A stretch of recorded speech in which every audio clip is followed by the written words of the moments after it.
The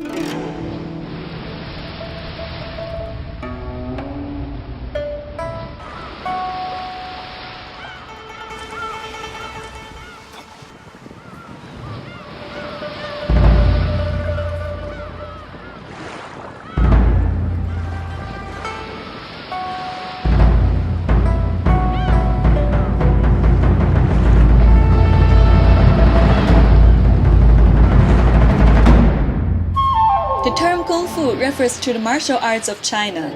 Kung Fu originated in a place called the Shaolin Temple, where monks practiced Kung Fu for health and self-defense during their quest for enlightenment. There are a lot of different kinds of Chinese Kung Fu, such like snake style,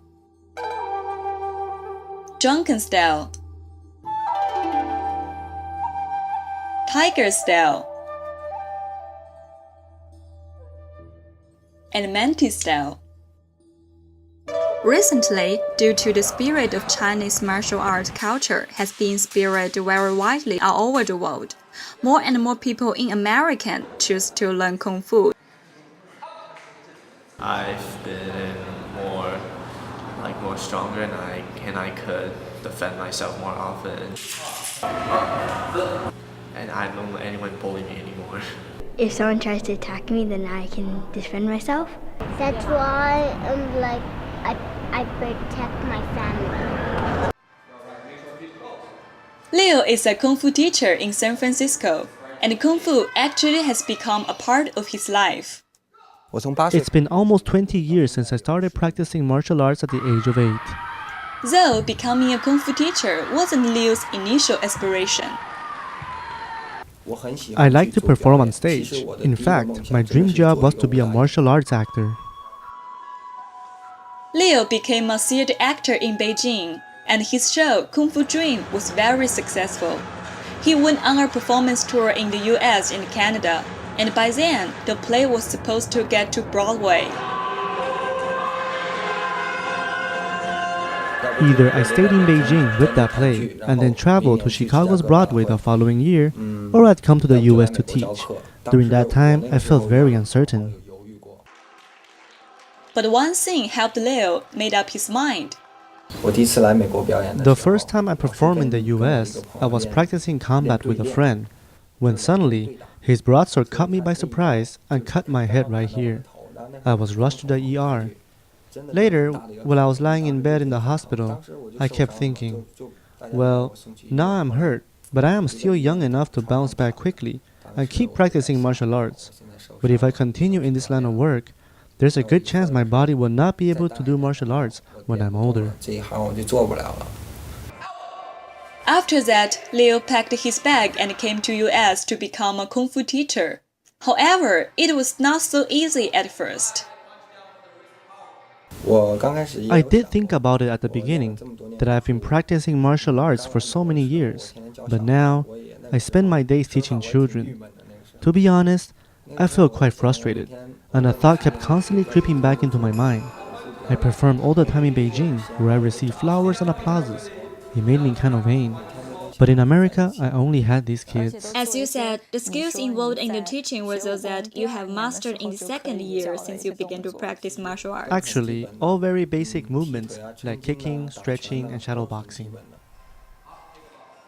But slowly, all his frustration dissipated through the love and affection he received from his students. I like my teacher because he's nice and he teaches good and doesn't yell. Leo's a great teacher and he's also a good friend to me.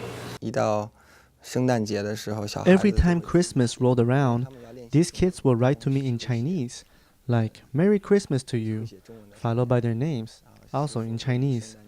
The handwritings were not perfect, but I felt very warm and touched.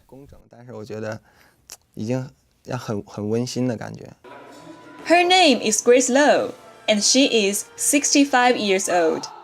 She has been studied Kung Fu with Leo for 3 years. Before I learned Kung Fu, I cannot squat down because I have arthritis. And I know that Kung Fu, you have the stance. So that will help me to practice to move my body a little bit more flexible. Liu's patience improved her health.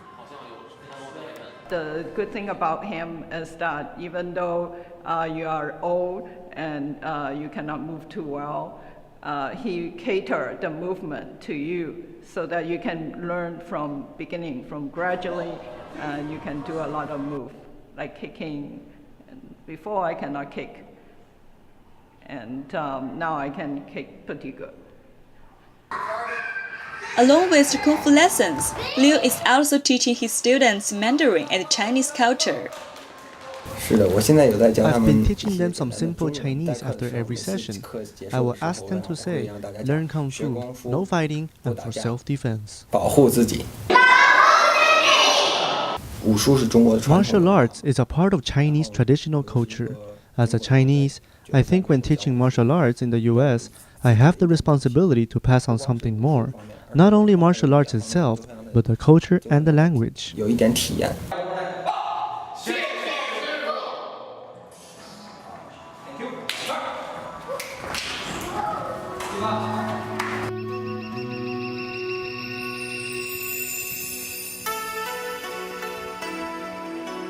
武术对我来讲是一种精神的信仰，是一种追求，让我不断地去提高自己，不要放弃。